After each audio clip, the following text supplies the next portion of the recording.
Baby, you're my silent moon. Girl, you're everything between.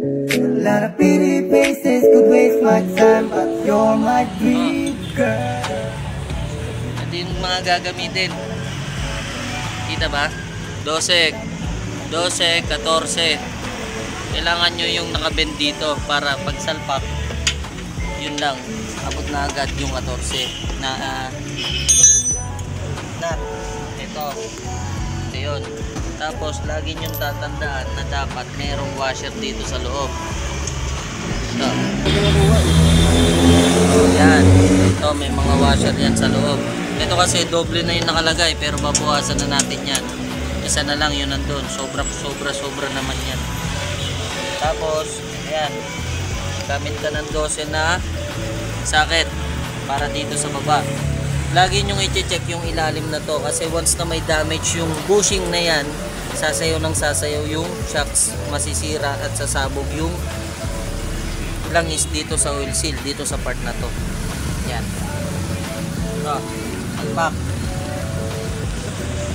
Kasi yung iba, ang ginagawa, inuubaran yung buong motor para lang matanggal yung shocks. Ito, pasok na yan. Ngayon yung nut naman tayo. Ayan yung nut. Alright. Tapos ito na yung washer pala yun. Washer pala yun. Ito yung nut. Dudukutin mo lang. Hindi ka marunong dumukot, wala, talo ka. Hindi totoo yan. Ayan o, dalawang daliri lang. 2 fingers. O yan. O yun, maigpit na yun o. Iniikot ko na lang ng daliri, di ba? Hoy! Ngayon, iigpitan ko naman ito, yung 14. Ito. O, ayan o. Pahila ang higpit. Pahila. Boom! Once na maigpit na yan,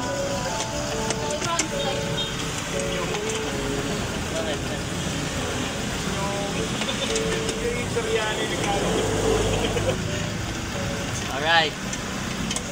Ito na. Bigyan mo na ng sounds. Sakpan na lang natin yung yung plate number. Okay. Maigpit na, dito naman tayo sa baba. Yung 12.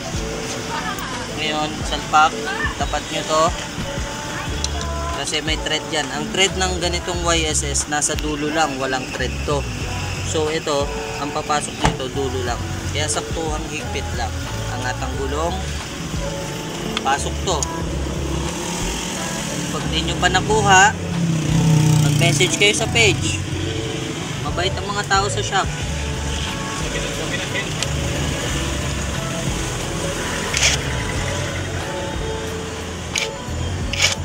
Ayaw, di ba? Kasi mali. O, cut na yun, kakat na yun.